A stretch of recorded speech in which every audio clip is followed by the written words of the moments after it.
Olá, tudo bem? A nossa responsabilidade como cidadão não termina depois de dar o nosso voto nas eleições e a sociedade atual e o legislativo investem cada vez mais em maneiras de aumentar a participação de todos nos assuntos estatais. Hoje vamos falar de uma iniciativa que existe aqui há 20 anos. A possibilidade de sugestões da população mexerem em parte do orçamento do Estado. Eu sou Joanita Gontijo e este é o Assembleia em Destaque, programa que mostra o impacto na sua vida dos assuntos discutidos no Parlamento Mineiro.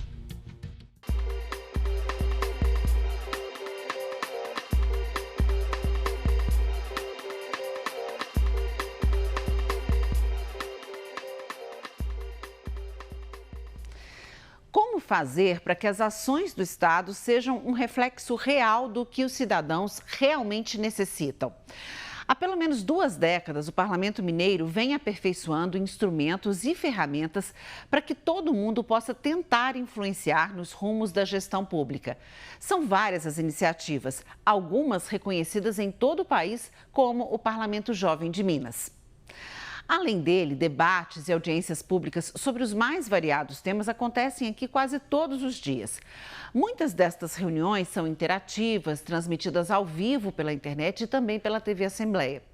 Os cidadãos podem enviar perguntas que são lidas e respondidas pelos integrantes das mesas de discussões. Em uma página no portal da Assembleia, você ainda pode dar sua opinião sobre os projetos de lei e até mesmo sugerir uma proposta nova. Mas hoje nós vamos falar especificamente de uma iniciativa que permite uma intervenção ainda maior do cidadão em algumas ações do governo.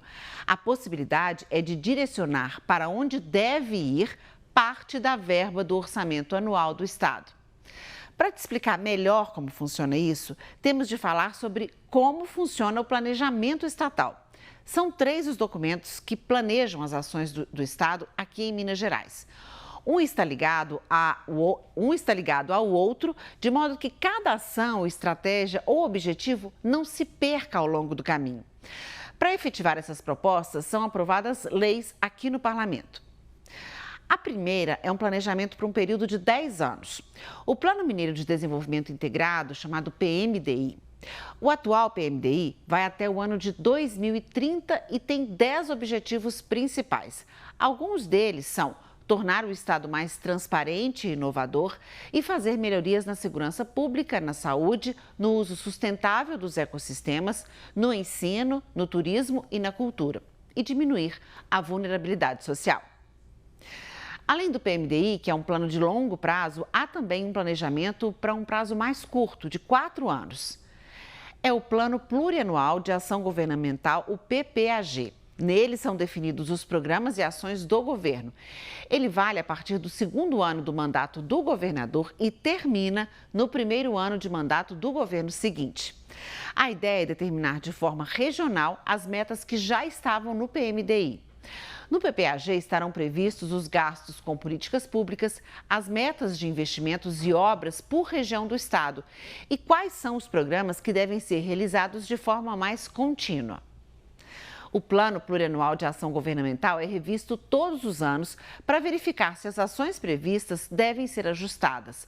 Os parlamentares podem sugerir alterações e parte desse processo ocorre com participação da sociedade e de integrantes do governo que vêm aqui esclarecer as ações desenvolvidas.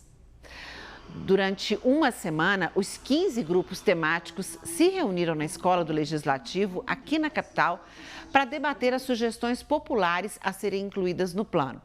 Este ano ficou marcado pelo retorno das atividades presenciais depois de 2 edições remotas. Já são 20 anos de atividades ininterruptas com a participação popular. Além dos grupos de trabalho, uma consulta pública foi feita no portal da Assembleia para receber mais propostas. Para o ano que vem, até 25 milhões de reais do orçamento podem ser destinados a sugestões populares com origem na revisão do PPAG. As propostas que não receberem verbas podem gerar cobranças da Assembleia ao governo de Minas nas áreas indicadas. Como eu disse, as discussões com a sociedade são promovidas pela Assembleia em articulação com representantes do Estado.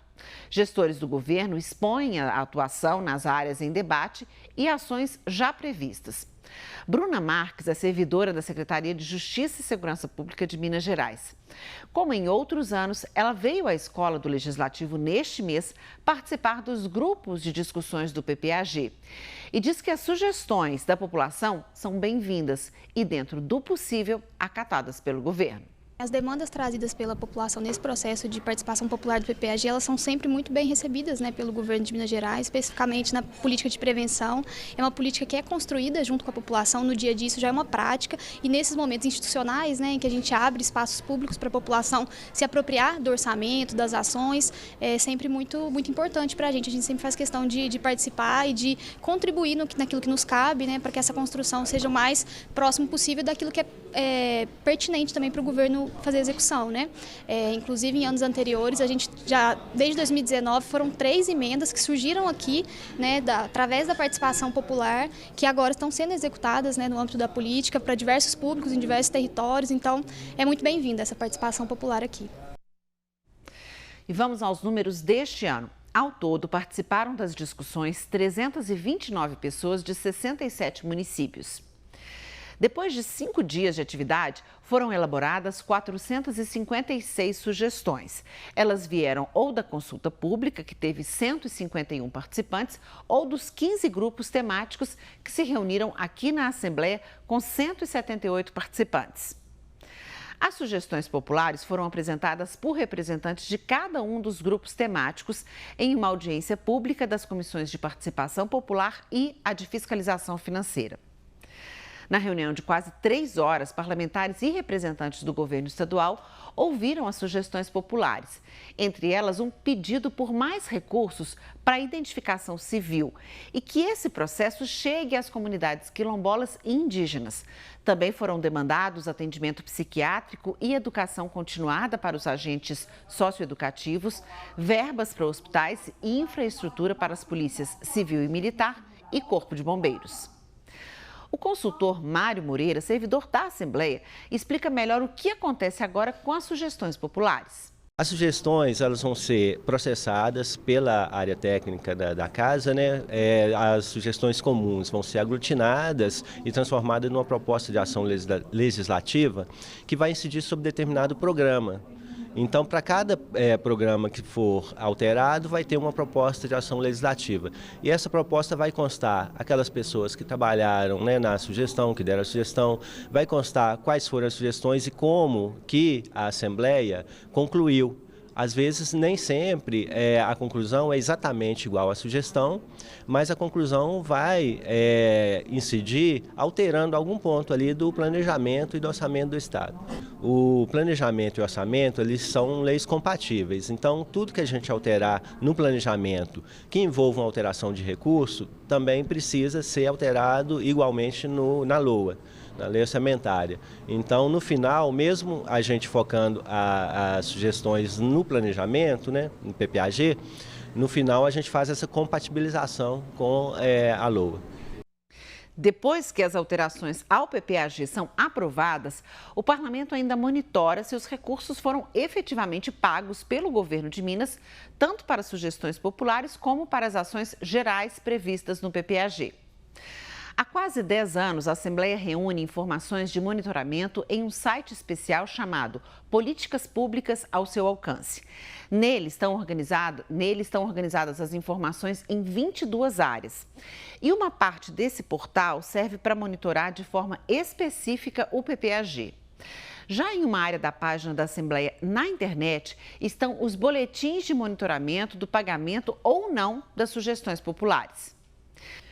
O que esses boletins mostram e que também foi discutido na audiência de entrega das sugestões populares é que, apesar de ter apresentado melhorias nos últimos anos, a destinação desses recursos fica parada lá no governo de Minas. O argumento neste ano foi que a lei eleitoral impediu a entrega das verbas durante vários meses de 2022. Os técnicos do governo prometeram um esforço para pagar tudo até o fim do ano. Cerca de 40% dos recursos não chegaram ao seu destino, principalmente em ações na área de cultura e turismo. O Felipe Melo, que é da Secretaria de Governo, esteve na reunião onde foram apresentadas as sugestões populares e explicou. Vamos ver. No atual governo, a gente tem feito o esforço de liberar o orçamento, a cota orçamentária, para que todas as propostas sejam executadas. Então, assim, a ideia é que a gente consiga executar 100% daquela demanda proposta pela sociedade. Eventualmente, a gente pode ter alguma dificuldade, seja técnica, seja operacional, mas, de antemão, o governo está disposto a receber toda essa demanda e conseguir executar. Então, é prioridade do governo o trato dessa demanda. Até no último Assembleia Fiscaliza, o próprio secretário Igor Eto reafirmou o compromisso do Executivo em relação ao cumprimento de toda essa demanda da sociedade. O Assembleia Fiscaliza, citado pelo Felipe Melo, é também outro momento em que o parlamento monitora as ações do governo. É quando os secretários têm de vir aqui para apresentar os resultados de cada área. Eu vou mostrar agora alguns exemplos de iniciativas importantes que foram prejudicadas por esse atraso do governo. Para este ano, o Festival de Cultura Popular do Vale do Jequitinhonha, o Festivale, deveria ter recebido R$ 250 mil em recursos para financiar a realização do evento, mas o dinheiro não chegou. O festival é realizado desde 1980 e em 2022 chegou à 37ª edição. A cada ano, o evento acontece em uma cidade diferente do Vale do Jequitinhonha. Durante uma semana, o festival oferece para os participantes oficinas, seminários, concursos e debates, onde são apresentadas diversas propostas de capacitação para os agentes, produtores e artistas da região. Tem espaço para música, literatura, artesanato, teatro e outras atividades culturais. O Renato Paranhos viajou 800 quilômetros para tentar garantir recursos para a próxima edição do festival e ainda para encontros de folia de reis no Vale do Jequitinhonha. Ele foi responsável por apresentar todas as propostas para a cultura na região em que as sugestões populares foram conhecidas pelos parlamentares. Fazer parte da relatoria e apresentar essas propostas com o tema cultura, em especial quando falamos do Vale do Jequitinhonha, é de suma importância, principalmente para nós que somos fazedores de cultura. Foi apresentado 34 propostas para o ano de 2023, entre elas a realização do Festivale, que é realizado no Vale do Jequitinhonha, o maior festival de cultura popular do Vale do Jequitinhonha, entre outras várias propostas que pegam o baixo, médio e o alto Jequitinhonha. É importante essa participação da sociedade civil, uma vez que o governo nos dê esta oportunidade de ser ouvidos, que nós chamamos o projeto de baixo para cima, que é aquilo que nós apresentamos as nossas propostas, aquilo que nós queremos para a cultura, de modo geral, e aí sim o governo, de uma forma coletiva, consegue nos ouvir e entendendo a necessidade de que para nós fazer cultura no Vale do Jequitinhonha. Outro projeto que até hoje aguarda sem sucesso receber os recursos das sugestões populares é o da Casa de Referência da Mulher Tina Martins. O local surgiu com o movimento de mulheres Olga Benário, que reivindicava a efetivação dos serviços de atendimento a mulheres em situação de violência em Belo Horizonte. Hoje atua em 4 eixos: formação política, encaminhamentos jurídicos e psicológico, acolhimento e abrigamento das mulheres em situação de vulnerabilidade ou violência. Em 2 anos de atuação, cerca de 12 mil pessoas e mais de 150 entidades e instituições estiveram no local e 325 mulheres foram atendidas diretamente. Na sugestão popular, o governo de Minas deveria ter destinado R$ 100 mil para a manutenção do espaço. Nós conversamos com as responsáveis pelo projeto e elas confirmaram que o governo é vago em dizer quando os recursos vão chegar. A informação que a instituição tem é que o recurso havia sofrido bloqueio sem previsão de liberação. A Mariana Fernandes, que é do movimento Olga Benário, veio participar das discussões deste ano e voltou a pedir recursos para combater a violência contra a mulher e para a Casa de Referência Tina Martins. Hoje a gente vem, então, com essa demanda relacionada à necessidade de garantir a vida das mulheres, né? Nós estamos no estado que mais assassinou mulheres no último ano e é, sobretudo, pensando na vida dessas mulheres que a gente vem propor ações e políticas, sobretudo, que combatam a violência de gênero. Então, pensando na destinação de recursos, por exemplo, que seja para esse combate e entre outros projetos, né? Que a gente considera, nesse momento, sobretudo, pensando aí nos direitos humanos, fundamental. A Casa de Referência da Mulher Tina Martins, que hoje faz esse trabalho de acolhimento de mulheres, tanto em situação de vulnerabilidade, mas, sobretudo, o acolhimento dessas mulheres, né? Então, e abrigamento também dessas mulheres em situação de violência. Parte dessas propostas é destinação dos recursos para esse projeto. Então, o movimento ele faz isso de maneira autogestionada, né? O movimento realiza esses acolhimentos, esses abrigamentos e o Estado pode sim prover recursos para com esse objetivo, né? De combater a violência. Os parlamentares aqui da Assembleia esperam que casos como os que eu acabei de citar, em que a sugestão é feita e o pagamento demora ou nunca chega, sejam cada vez mais raros. É necessário também que os gestores de projetos que vão receber os recursos recebam treinamento e orientação para não ter a verba barrada na última hora por uma questão burocrática. O recurso tem que ser liberado. Depois tem a fase de execução, que muitas vezes não é tão simples, porque envolve, às vezes, licitações, prazos, enfim. É um aprendizado por parte de quem demanda, a população, por parte da Assembleia, que tem uma ótima equipe técnica, mas também o governo cada vez mais vai sendo obrigado a cumprir aquilo que é dever dele, que é cumprir o orçamento na sua integralidade. E isso vem acontecendo nos 2 últimos anos. Mas fica um recado: as possibilidades de o cidadão ser protagonista nos assuntos governamentais precisam avançar.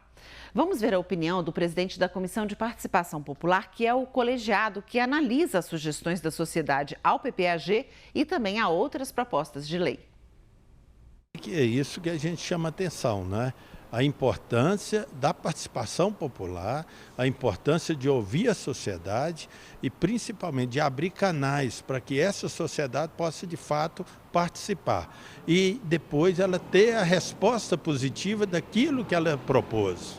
E é isso que a gente tenta fazer o tempo todo aqui na CPP, ouvir e depois fazer com que aquilo que foi proposto de fato seja executado, porque isso é que é o mais importante. O programa de hoje chegou ao fim. Se você quer saber mais sobre o Orçamento do Estado, o PPAG e também sobre a participação popular nos projetos de lei, vai lá no portal da Assembleia. Qualquer dúvida ou sugestão, você ainda pode interagir com a gente pelo Twitter da TV Assembleia. Até mais!